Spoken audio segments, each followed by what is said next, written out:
Misal mau dijeda pencet. Assalamualaikum warahmatullahi wabarakatuh. Waalaikumsalam warahmatullahi wabarakatuh.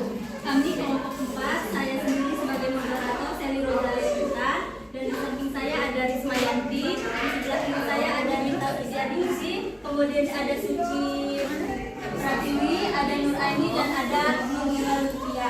Di sini kami akan mempresentasikan hasil observasi profiling karakteristik peserta didik kelas 11 IPA di SMA YP Unila.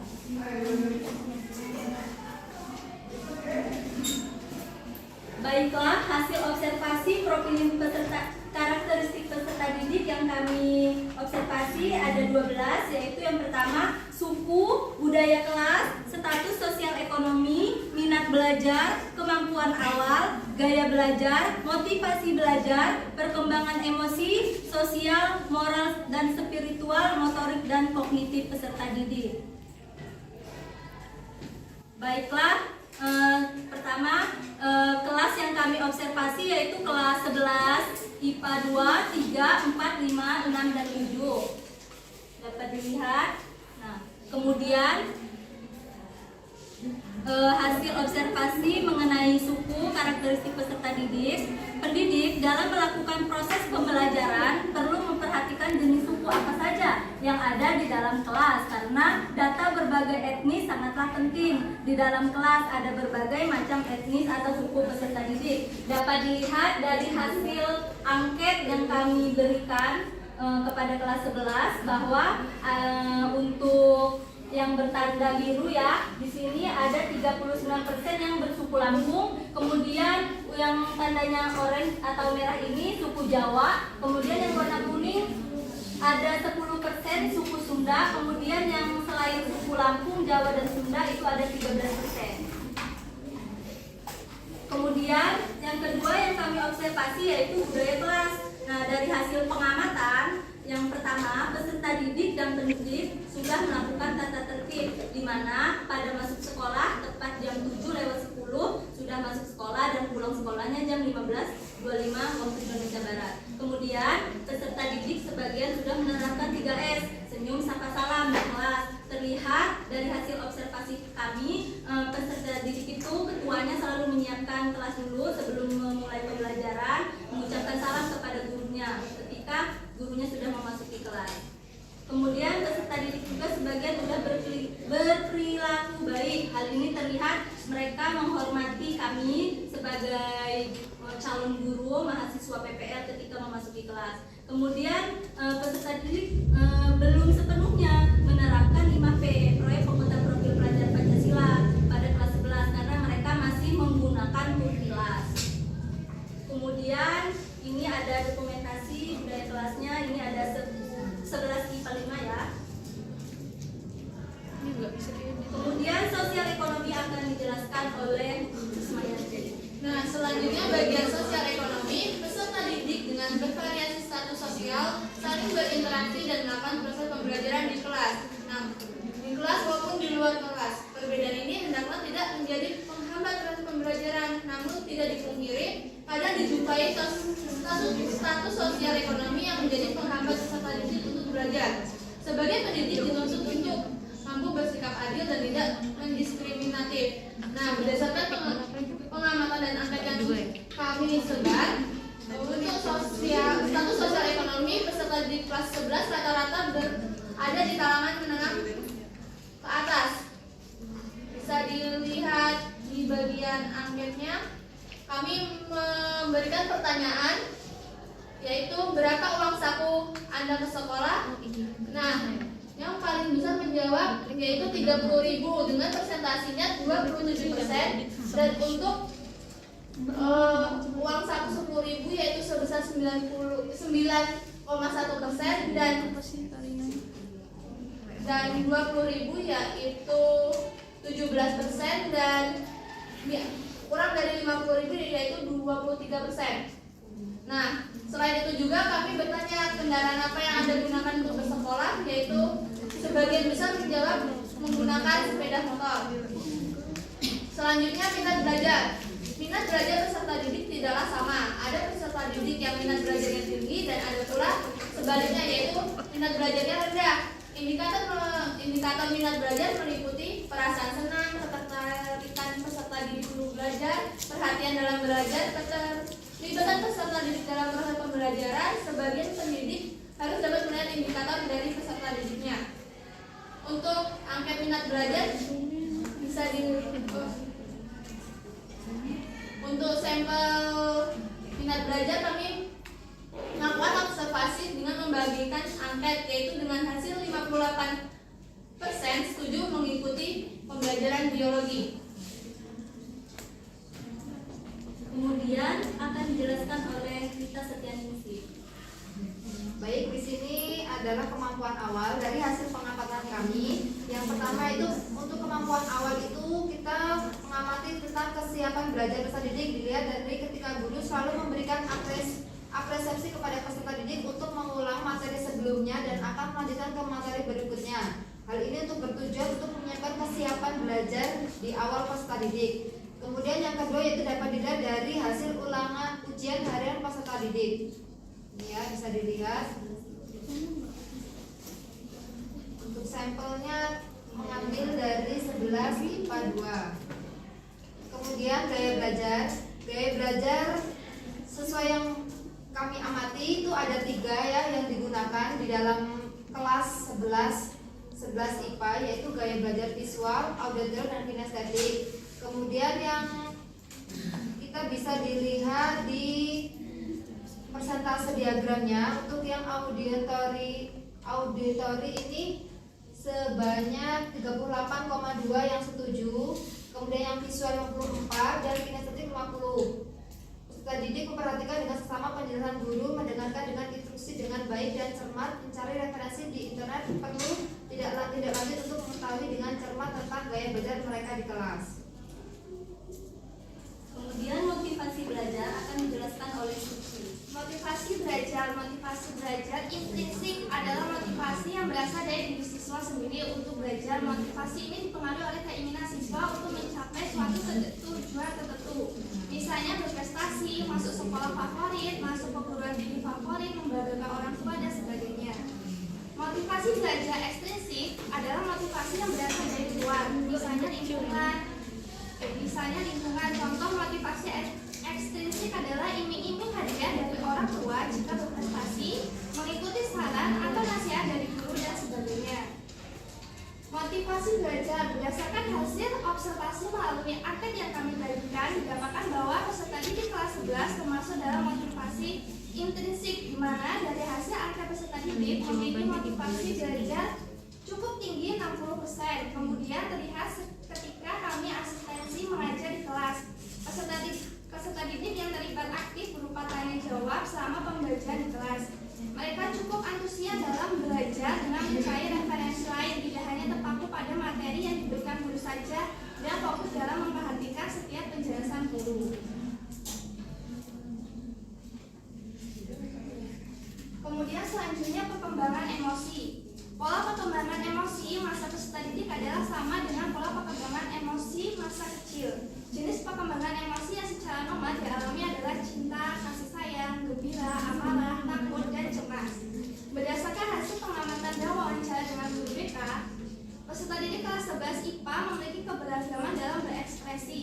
Ekspresi peserta didik dalam mengikuti pembelajaran ada yang suka bertanya kepada guru, ada yang suka berbicara dengan teman-temannya ketika sudah selesai mengerjakan tugas, ada yang diam saja atau melamun, dan ada fokus menulis hal lain di halaman buku tulisnya. Namun walaupun ada beberapa peserta didik yang mengekspresikan emosinya dengan mengerjakan hal lain yang tidak disuruh guru dan bercanda dengan teman sehingga membuat kebisingan. Selanjutnya akan dijelaskan oleh Nur Aini. Selanjutnya adalah perkembangan sosial, di mana perkembangan sosial adalah peserta didik sudah mencapai pada tahap interaksi sosialnya dalam hal bergaul, beradaptasi dengan lingkungan sekitar, dan mampu menyesuaikan diri terhadap norma-norma yang berlaku.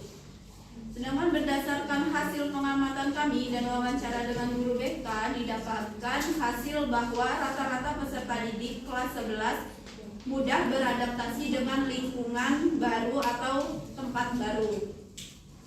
Ketika ditanya apakah dapat mengambil keputusan sendiri, mereka mengatakan bahwa mereka dapat mengambil keputusan sendiri. Mereka memiliki kelompok pertemanan, orang tua dan teman dapat mempengaruhi sikap mereka dalam kegiatan sehari-hari. Dalam menyelesaikan tugas tepat waktu, umumnya mereka menyelesaikan tugas dengan tepat waktu dan sering menolong teman yang sedang mengalami kesulitan. Untuk perkembangan moral dan spiritual, yaitu pembentukan moral peserta didik dapat diterapkan dengan pemberian nilai-nilai agama, penyisipan nilai norma dan pada setiap pelajaran, serta dengan upaya keteladanan guru sehingga nilai karakter yang berbentuk yaitu nilai jujur, disiplin, bertanggung jawab, toleransi, serta peduli lingkungan. Untuk berdasarkan hasil pengamatan kami dan wawancara dengan guru BK, didapatkan hasil bahwa peserta didik kelas 11 perkembangan moral atau spiritual peserta didik ditunjukkan dengan sikap ramah dan patuh kepada guru, seperti melakukan mengaji bersama sebelum memulai pembelajaran dan saat jam sholat semua siswa melakukan sholat berjamaah bersama serta menjaga kebersihan dan keindahan kelas.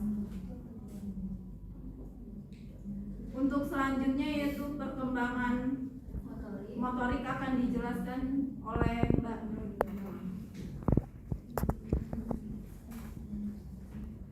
Baiklah, untuk perkembangan motorik pada peserta didik di sini, keterampilan motorik ini terjadi apabila peserta didik itu sudah matang perkembangan sistem saraf otak dan juga ototnya. Dalam hal ini keterampilan motorik terbagi menjadi dua, ada motorik halus dan motorik kasar.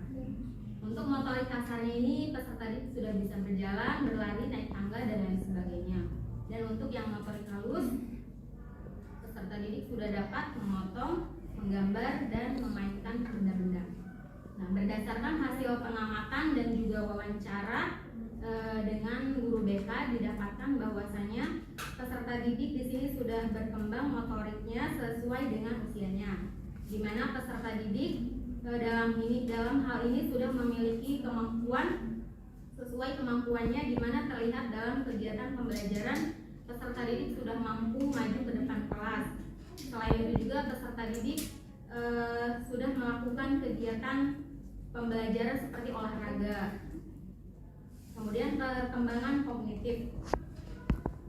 Pada tahap ini anak sekolah sudah mampu memecahkan masalah hingga memiliki keberanian untuk dapat mengajukan pertanyaan dan juga tanggapan pada kelas mereka. Berdasarkan hasil pengamatan kami di sini pada kelas 11 IPA 7, di mana peserta didik dapat mengerjakan uji kompetensi pada materi sistem respirasi manusia di LKS. Dan ketika dikoreksi, di mana rata-rata jawaban mereka benar, dan ketika diwawancarai dengan guru pamong, kemampuan kognitif tiap kelas memang berbeda-beda. Namun dalam hal ini ada kelas yang unggulan atau berprestasi, yaitu pada kelas 11 IPA 1 dan juga 11 IPS 1 ya. Kemudian kami juga mendapatkan perkembangan kognitif pada peserta didik kelas 11 IPA 2, di mana perkembangan kognitifnya sudah bagus dilihat dari nilai UH-nya seperti yang telah ditampilkan. Kemudian peserta didik juga sudah berkembang dan memiliki kemampuan sesuai dengan kemampuannya masing-masing. Ini perkembangan. Terima kasih, itu saja yang dapat kami jelaskan. Mungkin ada pertanyaan dari teman-teman semua. Ya. Jadi dari kelompok 3 itu menanyakan untuk survei angket pada gaya belajar itu angketnya pertanyaannya seperti apa? Apakah di situ ada kayak pertanyaan yang mengarah ke misalnya ke gaya belajar auditori atau visual, atau langsung aja kayak saya belajar gayanya audio visual, itu murid memilih seperti itu? Terima kasih. Berapa siswa? Ada, kalau satu kelas ada 32, tapi kami mengobservasi sesuai yang guru kami udah bagi Bu, kayak misal Risma megang IPA 4, saya megang IPA 7. Jadi kami mengobservasi hasil yang kami presentasikan ini secara keseluruhan kelas 11. Oh, jadi totalnya Ada yang mengisi angket itu 110 Bu. Karena nggak semua kondisi, jadi kami secara random gitu Bu. ya di scoring berapa? Jadi nanti kerugian ya kalau ayah random nanti menentukan strategi kan setiap kelas itu berbeda kan, ya kan? Jadi begini Bu, kami sebelumnya sudah melakukan membagikan angket kepada masing-masing kelas. Jadi kami sudah ada data kami Bu. Misal Risma sudah punya data kelas gaya belajar kelas IPA 4 seperti apa, saya juga udah ada. Jadi kami sudah menyiapkan nanti pas membuat RPP sesuai kelas yang kami ambil. Oke, ya itu maksudnya kan belum. Iya.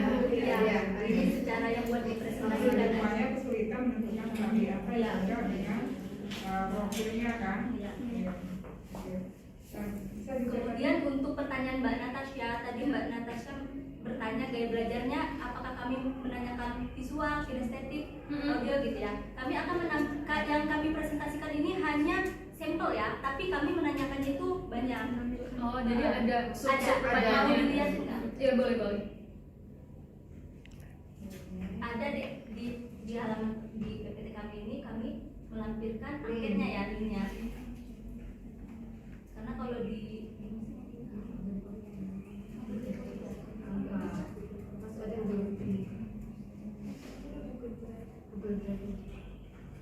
mungkin sembari kami Saya mudah memahami materi biologi jika guru menjelaskan dengan bagan atau peta konsep. Itu kan termasuk ke dalam visual gitu. Terus saya cepat bosan jika mendengar tulisan guru terlalu banyak. Itu kan berarti audio gitu. Terus saya belajar sambil mendengarkan musik, itu audio. Saya mencatat materi pelajaran dengan lengkap dan rapi. Saya tidak betah jika Kalau harus duduk. mencatat materi pelajaran yang rapi itu kategori apa? Kinestetik. Ada dilakukan? Kalau mencatat ada dilakukan? Iya, aktivitas. Ada sesuatu yang dilakukan di golongan kinestetik. Kalau itu hanya dengar itu termasuk audio. Kalau baru mengamati itu kan termasuk kinestetik kan termasuk ya. Yang salah nanti ada katakan di audio ternyata dia kinestetik karena ya aspek kulturnya itu sudah menggambarkan yang kinestetik. Itu buat sendiri atau gimana? Buat sendiri. Iya. Apalagi nih yang dengar. Saya senang guru menjelaskan aktivitas musik kan berarti kinestetik Bu. Saya senang apabila belajar biologi menggunakan lab laboratorium itu kinestetik. Ya, oke itu aja ya gambarannya ya. Oke, jangan salah mengelompokkan. Kalau salah mengelompokkan kita nggak bisa mencari apakah dia audio, visual atau kinestetik. Ada dua-duanya nggak? Iya, ada ini enggak? Kombinasi. Nah, Yang dia kinestetik, Audio sama visual gitu ya. ada Bu. Jadi gini, kami kan kalau untuk gaya belajar jadi hasil angket itu harus dianalisis. Jadi kami menganalisis itu satu-satu jawaban dari itunya, tapi emang ada Betul ya.